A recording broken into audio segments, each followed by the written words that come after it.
네, 안녕하세요. 고려대학교 산업경영공학과 BSc 연구실 석사과정 김현입니다. 오늘은 XAI의 마지막 영상, Explainable Anomaly Detection에 대해서 설명드리겠습니다. 오늘 영상은 다음의 목차를 따르겠습니다. 다른 영상과 같이 배경부터 결론까지 말씀을 드리고, 그리고 마지막 XAI에 대한 영상인 만큼 XAI에 대한 저의 개인적인 견해도 같이 포함을 하였습니다. 우선 이상치 탐지에 있어서의 Explainable AI는 어떻게 접목이 되는지, 왜 필요한지에 대한 배경부터 설명드리겠습니다. 네, 우선 이상치 탐지의 정의부터 말씀드리겠습니다. 이상치 탐지는 일정한 규칙을 따르는 데이터 상에서 특정 요인으로 인한 비정상적인 패턴을 탐지하는 방법론입니다.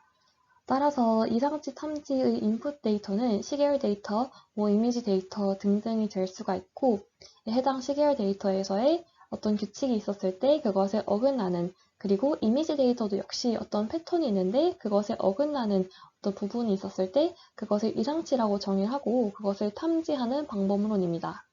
좌측에서 보시면 시계열 데이터에서의 이상치 탐지, 그리고 우측은 이미지 데이터에서의 이상치 탐지가 되겠습니다. 네, 그래서 이상치 탐지와 클래시피케이션, 분류와 다른 점, 차이점이 있는데요. 그것은 각 레이블의 데이터 개수라고 말씀드릴 수 있습니다. 클래시피케이션은 아래 그림과 같이 레이블이 동그라미, 그리고 레이블이 X인 데이터들이 모두 균중하게 거의 균중한 개수로 있고, 설령 이 개수가 균중하지 않더라도 어떤 데이터의 개수가 적은 레이블도 충분히 분석할 만큼의 개수는 있다는 것이 전제 조건이고요. 그와 다르게 이상치 탐지는 오른쪽과 같이 어떤 X가 만약에 이상치 레이블이라고 했을 때 이 이상치 레이블 데이터는 굉장히 극소수로 존재하는 이 환경입니다. 따라서 만약에 이런 다른 X라는 레이블 데이터가 많으면 클래시피케이션 방법론을 사용할 수 있지만, 저희는 그 이상치 탐지를 하는 이유가 이 X에 대한 X 레이블 갖고 있는 데이터가 굉장히 적기 때문에 이 X를 이상치라고 정의를 하고, 그리고 그 X들을 탐지하는 방법론으로 변경해서 이 이상치 X에 대해서 설명을 하거나 X에 대한 분석을 얻거나 또는 정상에 대한 분석을 얻는 것입니다. 네, 그러면 이 아노말리 디텍션, 이상치 탐지 분야에서의 이 XAI의 필요성은 무엇인가 하면, 아노말리 디텍션, 이상치 탐지 특성상 이상치에 대한 정보가 없고 데이터가 굉장히 극소수입니다. 따라서 XAI가 도입될 필요가 있다고 생각이 드는데요. 아노말리 디텍션의 궁극적인 목표는 여러 가지가 있겠지만, 이 실생활에서 아니면 현업에서 사용을 할 때 아노말리 디텍션은 어떤 이상치 발생을 방지하는 것이 되겠습니다. 예를 들어서 어떤 제조업에서의 아노말리 디텍션이 만약에 도입된다면 거기서의 아노말리는 불량품이 되겠고요. 그리고 그것의 발생을 감소시키는 것이 제조업에서의 궁극적인 목표가 되겠습니다. 또한 금융업에서도 이상치 탐지를 이 궁극적인 목적이 뿐만 아니라 이 이상치 탐지를 통해서 어떤 것을 방지를 하는 건데, 이제 사기 행각, 프로드 디텍션이라고 하죠. 그래서 프로드가 아노말리라고 정의가 됐을 때 그것을 탐지를 해서 그것을 방지하는 것이 아노말리 디텍션의 궁극적인 목표가 되겠습니다.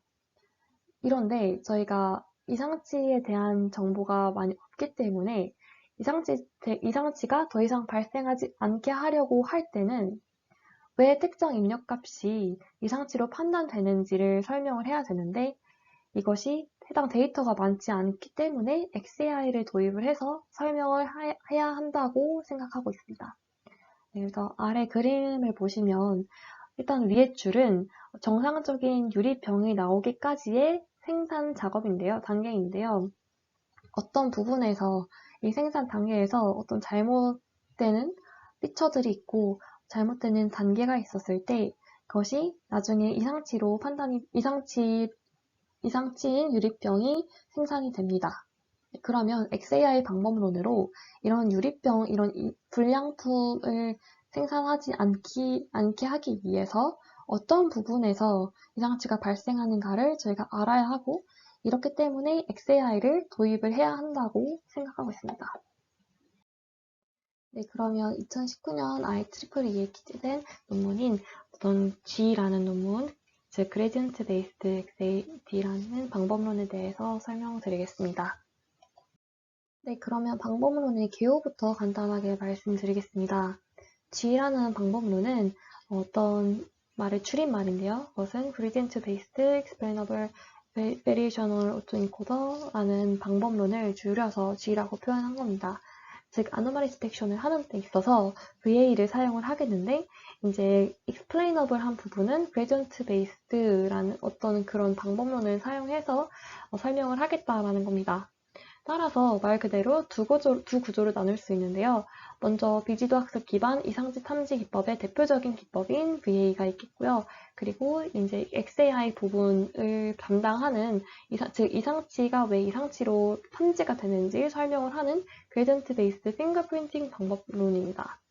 간단하게 Gradient Based Fingerprinting 방법을 말씀드리면 제가 갖고 있는 어느 정도 정보를 갖고 있는 데이터를 통해서 지문을 남겨놓고 그 정보를 통해서, 즉 지문들을 통해서 새로운 데이터가 저희가 알지 못하는 데이터가 들어왔을 때 거기에 대해서 이상치 탐지를 하고 그게 왜 이상치로 탐지가 됐는지를 기존에 있는 지문들로 설명을 하겠다라는 겁니다.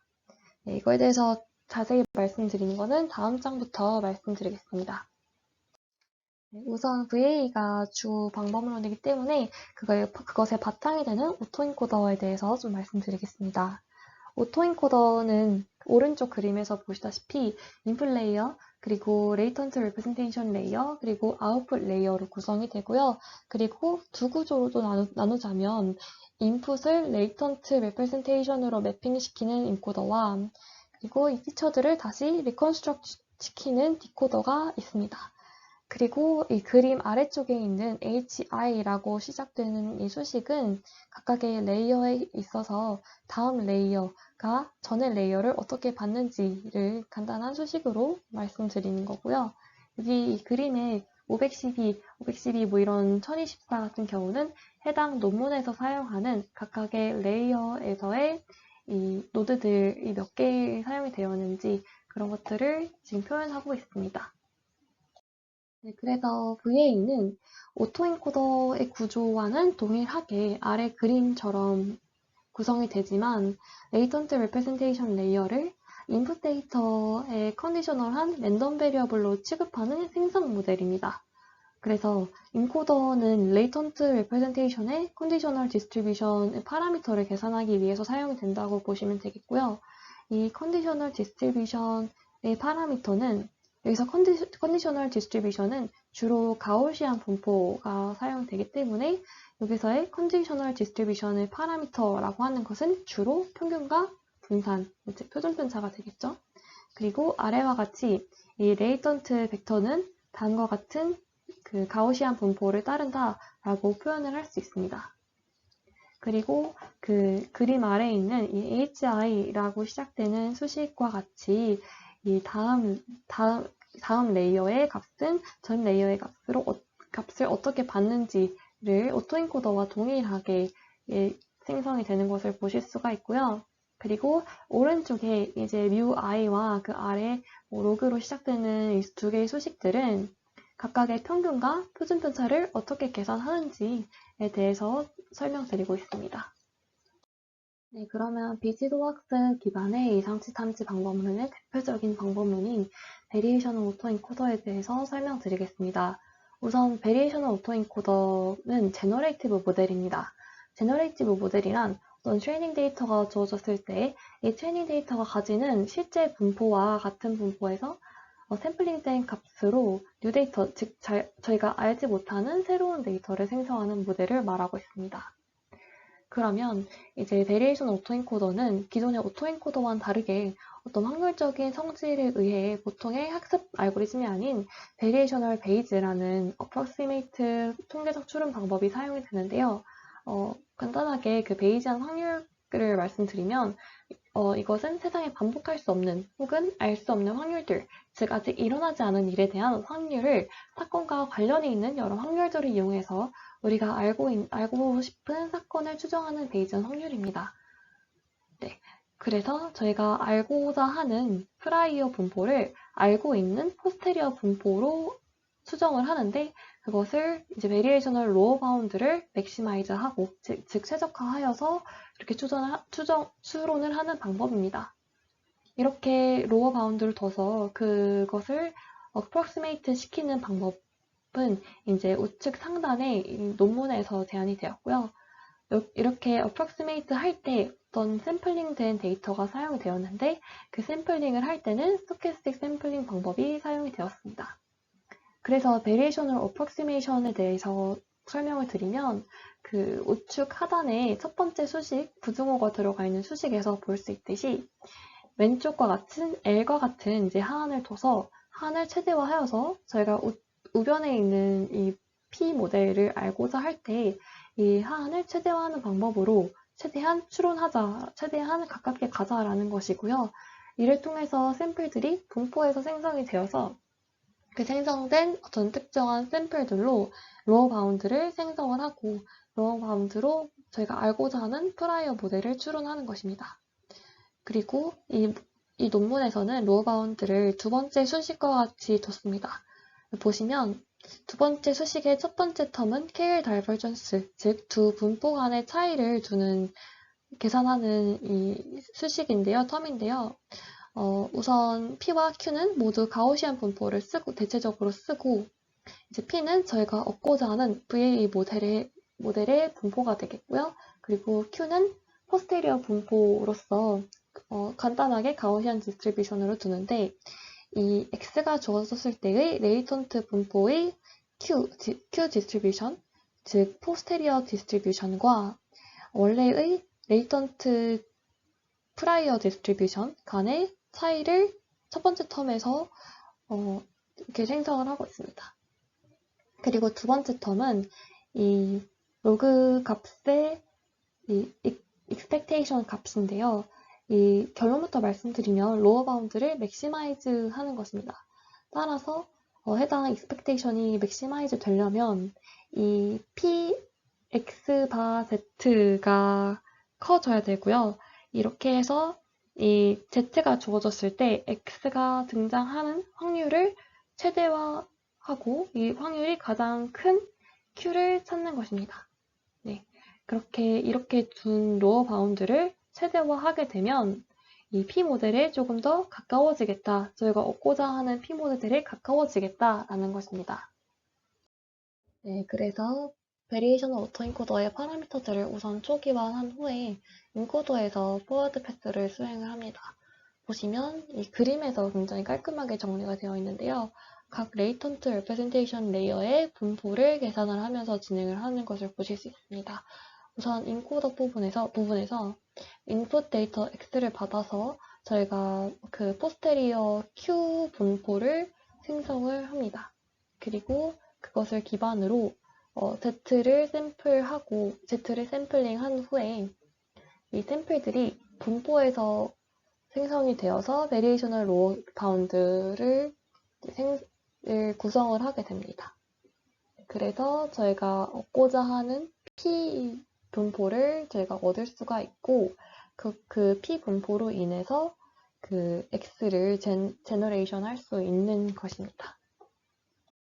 이러한 VAE 원리에 따라서 아노말리 디텍션을 할 때는 여러 가지 에러 텀을 둘 수가 있지만 본 논문에서는 리컨스트럭션 에러를 두고 있습니다. 이 리컨스트럭션 에러는 인풋과 리컨스트럭티드 된 아웃풋 대 MSE로 계산을 하는데 이 리컨스트럭션 에러가 작으면 정상 데이터이기 때문에 특정 스레시홀드를 기준으로 그것이 작으면 리컨스트럭션 에러가 작으면 정상이라고 레이블링 시키고 그리고 특정 스레시홀드보다 크게 나타나면 이상치라고 판단하는 것입니다. 그 이유는 이 전체 VAE가 비주작습 기반이기 때문에 정상 데이터로 가정을 한 모든 데이터들로 학습을 하고 그리고 이런 정상 데이터를 기억하고 있는 모델에 어떤 이상치를 넣었을 때 그 리컨스트럭티드 된 아웃풋은 굉장히 정상처럼 나오나 원래의 인풋이 비정상이었기 때문에 이 리컨스트럭션 에러가 즉 두 개의 차이가 굉장히 크게 발생하는 것입니다. 따라서 이렇게 특정 threshold를 두어서 이것보다 크면 이상치, 작으면 정상이라고 판단합니다. 네, 그래서 다음은 그 G 모델의 explanation 파트인데요. 이 논문에서 여기서 메인 목적은 이제 어떤 비정상 데이터의 특정 피처가 소량으로 변화를 했을 때 그것에 이제 VAE의 목적 함수가 얼마나 많이 변화를 하냐, 얼마나 많이 동요를 하냐를 아는 것이 메인 목적이 되겠다라고 주장을 합니다.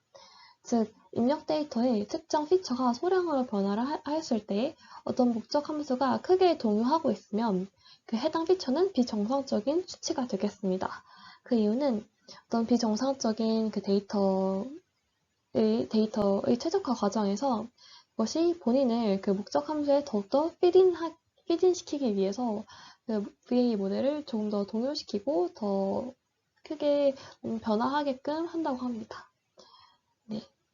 그리고 여기서 gradient based explanation이라고 하는데 이제 gradient는 어떤 것을 gradient로 의미를 하냐면 그 전 페이지에 있었던 그 variation lower bound 제가 우측 상단에도 그렇게 적어놨는데요. 이 variation lower bound를 fij 즉 어떤 데이터 i의 j번째 피처, j 피처로 미분하는 값을 gradient라고 정의하고 있습니다. 그래서 이 그레디언트는 크게 두 가지 사용법이 있는데요. 우선 어떤 그라운드 트루스 레이블이 부재하여도, 즉 어떤 데이터에 레이블이 없어도 이 그레디언트의 값으로만 보고 군집화 방법을 하여서 그 군집들로 저희가 그 이상치인지 아닌지를 판단을 할 수 있다는 것입니다. 그리고 두 번째 사용은 몇몇 가지의 이상치를 발생하는 어택, 예를 들어서 스팸 이메일이나 아니면 다른 것들이 어택이 있다고 하면 그리고 그 어택에 대한 레이블드 인포메이션이 있다면 이 그레디언트 베이스드 핑거프린트, 즉 어떤 그 정보들을 남겨서 해당 어택에 대해서 정보를 향후에 사용 가능하다고 말하고 있습니다. 그리고 이 이상치 탐지는 그 normalized gradient 벡터와 이 gradient based fingerprint 간의 L2 distance를 통해서 이상치를 탐지하고 있고요. L2 distance가 크다고 하면 이상치고 작다고 하면 정상입니다. 그 이유는 이 gradient based fingerprint 자체가 저희가 원래 알고 있던 그 레이블을 활용한 제대로 된 벡터가 되겠고요. 그리고 만약에 normalized gradient 벡터가 그 정상이면 이제 이것이 gradient based fingerprint와 비슷한 양상을 보이지만 하지만 이게 이상치에서 나온 어떤 gradient 벡터라면 그것이 gradient based fingerprint와는 차이가 크겠죠. 따라서 그 둘 간의 L2 distance를 통해서 이상치를 판단하고 있습니다. 네, 그래서 다음은 이상치 탐지 성능입니다. 우선 explanation 파트 그 전에 이상치 탐지 성능부터 같이 보시겠습니다. 그래서 A부터 F까지는 각각의 어택 타입입니다. 그래서 각각의 어택 타입에 의해서 이상치가 발생을 하는데 이제 각각의 어택 타입에 대해서도 좀 보시면 이제 블랙리스트를 제외하고는 모든 어택에 대해서 다 정상과 비정상 데이터의 reconstruction 에러가 차이가 나고 네, 이 차이를 통해서 저희가 그 threshold 컷오프 포인트도 정할 수 있고 보인다라고 논문에서 주장하고 있습니다. 네, 다음은 이상치 탐지 성능을 트레이닝 데이터 리절트와 테스트 데이터 리절트로 나눠본 것입니다. 여기서 그 레이블이 트레이닝 데이터에도 없기 때문에 트레이닝 데이터 리절트를 봤을 때 각각의 오토엔코더 아니면 베리에이션 오토엔코더 그리고 GBT라고 해서 가우시안 베이스 스레시홀딩 방법인데요. 이 세 가지 메소드의 이상치 탐지 성능을 비교할 수 있습니다. 네, 뒤에서 어떤 수치로 보시겠지만 평균을 냈을 때 이 베리에이션 오토엔코더가 가장 이상치 탐지 성능이 높다고 나왔습니다. 네, 그리고 오른쪽 테스트 데이터 리절트를 보시면 테스트 데이터는 기본적인 이상치 탐지 성능뿐만 아니라 주로는 어떤 결론을 낼 수 있냐면 이 아노말리 디텍션이 이 기존에 있던 그 트레이닝 데이터 통계치에 비해서 얼마나 멀리 떨어져 있는지, 그리고 얼마나 뭐 제너럴라이즈 하는지, 그 이상치 탐지가 얼마나 제너럴라이즈 하는지를 알 수가 있습니다. 여기서도 보시면 VA가 평균적으로 봤을 때는 그리고 날에 따라서 조금 더 각각의 메소드의 이상치 탐지 성능이 달라지는 것을 볼 수가 있습니다. 그래서 전 페이지에서는 사실 어떤 어택에 대해서 뭐가 더 뛰어나다라고 이렇게 정리를 할 수는 없었는데요. 여기서 평균적으로 봤을 때 세 가지 메소드를 비교했을 때 트레이닝 데이터 그리고 테스트 데이터 리절트 모두 다 VA가 가장 이상치 탐지 성능이 높게 나왔습니다. 다음은 이상치 탐지 성능뿐만 아니라 이제 explanation 파트로 가보겠습니다. explanation을 제공을 할 때 gradient based fingerprint 방법을 사용을 한다고 말씀드렸는데요. 그래서 결과를 보시면 아래 플롯과 같습니다. 보시면 이제 스팸, 아니면 스캔 11, 스캔 44와 같은 어택들이 있었을 때 각각의 어택에 대해 이런 비정상적인 데이터가 발생을 하는데, 그래서 normalize gradient를 보시면 각각의 피처들에 대한 normalize gradient를 보시면 다음과 같이 각 어택에 대해서 플롯이 되고, 그리고 여기서 이제 표현된 검정 막대는 표준편 차입니다. 네. 그래서 보시면 이 해당 값들이 normalize gradient이기 때문에 큰 절대값을 갖는 피처가 일수록 왜 특정 아노말리가 비정상으로 판단되었는지를 설명할 수 있겠습니다. 전 페이지에서도 말씀드렸다시피 이 gradient라는 것이 그 로어 바운드를 특정 fij로 미분한 것이기 때문에 이 해당 gradient 값이 크면 그 피처가 조금이라도 변경을 했을 때, 조금이라도 소량이라도 달라졌을 때 해당 L이라는 값이 크게 동요를 한다는 거고, 그러면 그것은 이상치가 되겠다는 거죠. 네, 따라서 그 그레디언트 값이 이렇게 각 이상치에 대해서 피처별로 나눠봤을 때 어떤 피처가 이상치를 만드는데 크게 기여하고 있는지를 보실 수가 있습니다. 네, 그리고 이러한 결과를 저희가 만약에 레이블을 알고 있는 인포메이션에 대한 결과가 되면 이 결과를 지문 삼아서 비슷한 어택에 대해서 판단하거나 군집할 때 유용합니다. 네, 다음은 간단한 에뮬레이션 스터디 같은 건데요. 여기서 플러스에서 보시는 L2 같은 경우는 몇 개의 레이블드 어택으로부터 얻은 에버리지 그레디언트 핑거프린트와 그 VA의 목적 함수의 그레디언트 간의 유클리디언 거리인데요. L2N은 그 전 도표에서도 사용되었던 L2와 같은 매트릭이지만 normalized gradient 벡터를 사용한 것입니다. 그래서 이 플롯은 왜 여기 이 실험에서 normalized gradient 벡터를 사용을 했는지 그 타당성을 실험한 결과가 되겠습니다. 네, 다음은 클러스터링 방법론입니다. 여기서 보시면 이제 ABCD에서 각각의 어택들에 대해서 어떤 데이터를 클러스터링을 한 건데, 보시면 어택은 주로 몇몇 개의 주요 행동 패턴을 많이 보이고, 따라서 각 어택을 분석하기 위해 특정 몇 개의 클러스터만 분석하면 된다라는 결론이 지어집니다. 예를 들어서 이 스팸 어택 같은 경우, 스팸의 경우 어떤 C11과 C11과 C15만 제가 분석을 해도 거의 대략 70% 이상의 이제 전체 데이터를 저희가 볼 수 있는 것이죠. 따라서 이것은 다른 어택에 대해서도 비슷한 결과를 낳기 때문에 각 어택을 분석하기 위해서는 몇 개의 클러스터만 분석하면 된다라는 결론을 도출할 수 있습니다. 네, 그래서 지금까지는 2019년에 나왔던 방법론에 대해서 말씀드렸고, 이제부터는 2021년에 나온 방법론에 대해서 말씀드리겠습니다. 해당 방법론은 2021년 ICLR 컨퍼런스 페이퍼에 기재된 방법론입니다. 해당 방법론은 굉장히 간단합니다. Explainable Deep 1 Class Classification으로서 저희가 많이 사용하고 있는 Deep 1 Class Classification에서 어떻게 하면 explainable한, 즉 설명을 이끌어낼 수 있는가를 연구한 논문입니다. 우선 explainable한 파트를 알기 전에 어떻게 하면 deep 1 클래스 클래시피케이션을 사용해서 이상치 탐지를 하고 있는지 말씀드리겠습니다. 아래 그림을 보시면 우선 왼쪽에 검정색 점으로 표현된 정상 데이터와 그 정상 데이터에 어울리지 못하는 여러 개의 이 다이아몬드 모양으로 된 이상치 데이터가 있다고 가정하고 있습니다.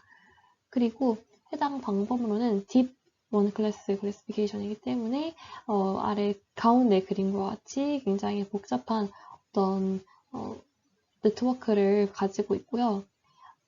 그리고 이 네트워크를 통과시켜서 각 데이터들을 새로운 스페이스에 매핑해 줍니다. 근데 이 네트워크를 통해서 이 데이터들이 정상 데이터는 정상 데이터끼리 뭉치게 되고, 그리고 이상치는 그 정상 데이터의 어떤 초구, 하이퍼스피어 안에 들지 못하게 되는데요.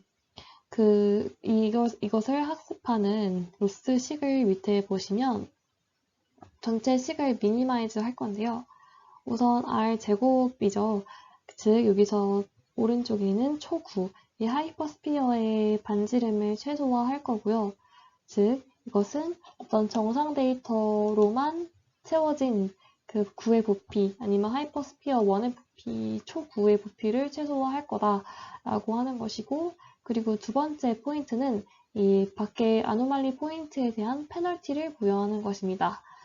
자세히 살펴보시면 어떤 xi라는 데이터가 왔을 때 이 데이터가 이제 파이라는 이 네트워크를 통과를 했을 때 매핑되는 어떤 포인트가 마이너스 c에서 이 포인트와 이 중심으로부터의 거리가 물론 제곱이긴 하지만 이 중심으로부터 거리가 r보다 더 멀리 있으면 거기에 대해서 페널티를 가해준다는 것입니다. 물론 r보다 작으면, 즉 정상 데이터로 매핑이 되면 해당 값은 0이 되기 때문에 이 중간 텀은 0이 되게 됩니다. 그리고 죄송합니다. 중간 텀이 전체가 아니라 이 서메이션 하기 전의 값이 0이 되게 됩니다. 그리고 마지막 텀은 그 웨이트에 대한 정규화의 과정이라고 보시면 되겠습니다. 네, 그러면 어떻게 하면 이 아노말리 디텍션 방법인 Deep One Class Classification에서 explainable 한 메소드를 가져올 수 있을까요? 여기서는 해당 방법론에서는 input 데이터를 이미지 데이터를 사용하고 있습니다. 따라서 이 이미지 데이터를 전체를 봤을 때 픽셀 단위로 아노말리 히트맵을 만들어줍니다. 아노말리 히트맵은 이름에서 유추하실 수 있다시피 어떤 히트맵인데 각각의 픽셀이 아노말리인지 아닌지를 나타내고 있는 히트맵입니다. 따라서 굉장히 작은 단위, 픽셀 단위로 각각의 픽셀이 아노말리인지 아닌지를 아웃풋을 도출해주고 그 원래 있던 레이블을 사용을 해서 AUC를 계산을 해줍니다. 네, 그래서 평균 내면 아래와 같은 어떤 각각의 클래스에 대해서, 각각의 이제 이미지 클래스에 대해서 값들이 나와 있습니다. 그래서 여러 가지 unsupervised 방법과 하나 FCDD, semi-supervised 방법에 대해서 각각의 그 MVTech 데이터셋의 클래스, 뭐 버틀이라든지 케이블, 이제 각각의 클래스에 대해서 어떤 방법론이 가장 이 AUC가 높은지를 보고 있습니다. 여기서 그 가장 아래 평균 낸 것과 이 표준 편차를 보시면 FCDD와 Semi-Supervised FCDD가 가장 AUC가 높은 것을 보실 수 있습니다. 네, 다음은 해당 방법론을 사용해서 각각의 리셉티브 필드 사이즈가 조금씩 달라질 때 AUROC의 값이 어떻게 나오는지 그 정성적인 그리고 정량적인 결과를 보시겠습니다. 우선 여기서 사용한 데이터셋은 슈퍼테인 데이터셋이고 각각의 그림은 현재 아노말리 테스트 데이터입니다. 네, 그러면 이제 정량적으로 먼저 살펴보시면 리셉티브 필드 사이즈가 18부터 32까지 이 단위로 커지고 있는데 이제 AUC를 보시면 리셉티브 필드 사이즈가 작을수록, 그리고 20일 때가 가장 AUC가 높네요. 그래서 작은 편일수록 더 아노말리 히트맵에서 아노말리인 부분을 더 잘 찝었다. 즉, 리세티브 필드 사이즈가 적을수록 어떤 부분에 의해서 아노말리라고 탐지가 되었는지 조금 더 잘 설명할 수 있다라는 것을 볼 수가 있습니다. 그리고 정성적으로도 봤을 때 우선 첫 번째 로를 보시면 세라는 아노말리 테스트 데이터가 그 이미지가 들어왔을 때 리셉티브 필드 사이즈가 작을수록 그래서 왼쪽 3개 정도, 왼쪽 3, 4개 정도가 이제 정확히 픽셀 단위로 세라는 부분을 아노말리라고 잘 감지를 했죠. 네, 그래서 리셉티브 필드 사이즈가 뭐 18, 20, 22인 경우 이렇게 설정을 해뒀을 경우 해당 이미지가 앱노말이긴 앱노말인데 어떤 픽셀에 의해서 어떤 부분에 의해서 앱노말로 탐지가 되었는가 그렇게 설명을 제공을 할 때 좋은 파라미터라는 것을 알 수가 있습니다. 네, 다음은 이제 MVTech 데이터셋에 대한 실험 결과입니다. 여기서는 전에 10% 데이터셋과는 다르게 리셉티브 필드 사이즈가 작게는 53부터 그리고 많게는 243까지 이렇게 굉장히 다양하게 실험을 한 것을 보실 수 있습니다. 보시면 이제 작을수록 더 AUC가 높은 것을 보실 수 있죠. 네, 그리고 정성적으로 보셔도 아래 그림과 같이 이제 뭐 어떤 중간 구멍이라든지 아니면 스크래치라든지 이렇게 중간에 어떤 결함 부분이 보였을 때 그 결함 부분을 리셉티브 사이즈가, 필드 사이즈가 작을수록 정확하게 캐치해내는 것을 보실 수가 있고 당연한 결과지만 리셉티브 필드 사이즈가 더 커질 때 조금 더 둔하게 이런 아노말리를 발생하게 되는 아노말리를 만드는 구멍 아니면 스크래치 같은 부분을 탐지하는 것을 보실 수 있습니다. 그래서 여기서도 이제 어떠한 리셉티브 필드 사이즈를 사용을 하면 이제 그 이상치라고 분류를 하는 것 이외에 탐지를 하는 것 이외에 explainable 하는 것까지도 정확하게 할 수 있는가 이 파라미터를 또 구할 수가 있습니다. 네, 그리고 다음 장표는 패션 앤리스트 데이터로 실험을 한 거고, 그리고 해당 논문에서 제안한 메소드와 오토엔코더 베이스, 그리고 그레디언트 베이스 메소드를 사용하여 아노말리 히트맵을 생성한 것을 정성적으로 나타낸 것입니다. 네, 보시면 오토엔코더 베이스 아노말리 히트맵 같은 경우는 굉장히 세밀하게 표현을 했지만 그만큼 또 해당 그 테스트 데이터, 앱노멀 테스트 데이터에 대해서 제대로 앱노멀인 부분을 표현하지 못하고 있습니다. 그 경계까지는, 엣지까지는 잘 나타내고 있다고 쳐도 그 내부 부분도 충분히 앱노멀한 픽셀인데, 앱노멀한 것을 크게 기여하는 픽셀인데, 그 안쪽 부분은 파랗게 나타나는 것을 보실 수가 있고요. 그레디언트 베이스드 모델은 엣지까지도 탐지하지 못하는 결과를 낳고 있습니다. 네, 그래서 이 두 가지 베이스라인 모델보다 해당 이 딥1 클래스 클래시피케이션 모델을 사용하여 이렇게 아노말리 히트맵을 보였을 때 가장 정확하게 보이는 것을 말하고 있습니다. 네, 다음 실험은 저는 10바텐 데이터인데요.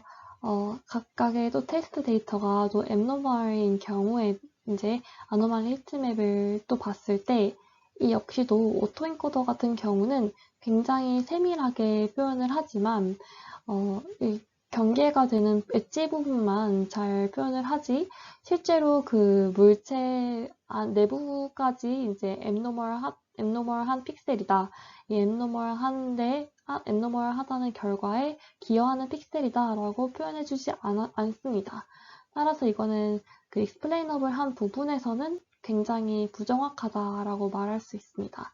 아무리 엣지까지 이렇게 섬세하게 이렇게 잘 도려내도 그 내부까지 이렇게 칠해주지 못하면 explainable한 관점에서는 굉장히 부정확하다고 말할 수 있죠. 그 다음에 gradient based 메소드는 이것은 첫 번째 이 A 부분에서 전체 6개 중에 3개 부분이 아예 파란색이고요. 아예 백그라운드처럼 보여지고, 그리고 B 같은 경우는 살짝 더 정확하지만 그래도 비교적 이제 hours라고 해서 본 논문에서 제안하고 있는 방법론보다는 좀 더 부정확한 것을 보실 수 있습니다. 네, 그러면 마지막 결론 파트입니다. 본 영상에서 집중적으로 말씀드린 방법론은 크게 두 개이고요. 첫 번째는 2019년에 나온 G라는 모델로 베리에이션 오토인코더를 사용을 해서 아노말리 디텍션을 하는 데 있어서 그레디언트 베이스드 익스플레네이션을 제공을 하는 것이고, 따라서 비주도 학습 기반 이상치 탐지도 하는 것뿐더러 그레디언트 베이스 핑거프린팅으로 이상치를 설명하고 있습니다.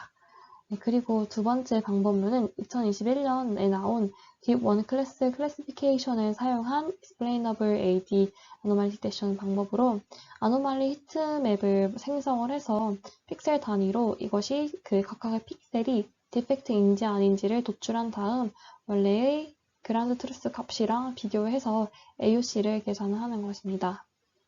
그 이외에도 사실 2020년에 나온 아노말리 벤치라고 해서 Explainable Anomaly Detection의 오픈 벤치마크가 되는 것도 나왔고요. 그리고 2021년 Fusion Anomaly Detection을 위한 Explainable 메소드도 나왔습니다. 사실 Explainable Anomaly Detection 방법론을 서칭을 하거나 해당 논문들을 읽으려고 했지만 크게 인용수가 높은 논문이나 유명한 논문은 보지 못했습니다. 그만큼 Anomaly Detection 이 방법론, 이 태스크의 Explainable 메소드가 아직은 잘 연구가 되지 않음을 알 수 있고요. 따라서 이렇게 Deep One Class 클래시피케이션처럼 저희가 이미 성능이 높은 이상치 탐지 방법론에 이렇게 explainable한 메소드를 같이 포함시킨다면 충분히 좋은 연구가 되고 앞으로도 anomaly detection에 explainable한 메소드를 같이 포함시키는 새로운 지표가 될 수가 있겠습니다. 네, 마지막으로 엑셀에 대해서 5개의 영상을 만들어 본 저의 견해에 대해서 말씀드리겠습니다. 네, 저도 XAI라는 이름을 처음 들었을 때 이름이 굉장히 삐까번쩍하고 굉장히 직관적이면서도 굉장한 내용이 있는 줄 알았습니다. 하지만 어떤 트리 베이스드 모델, 예를 들어서 랜덤 포레스트 같은 이런 단순한 머신러닝 모델에서 주로 하는 작업인 주요 변수 추출 같은 경우도 XAI라고 말할 수 있습니다. 이것도 어떤 예측 또는 분류 결과를 설명하는 데 있어서 어떠한 변수가 주요 역할을 했나라는 것을 파악할 수 있기 때문에 하나의 설명이 될 수 있는 거고요.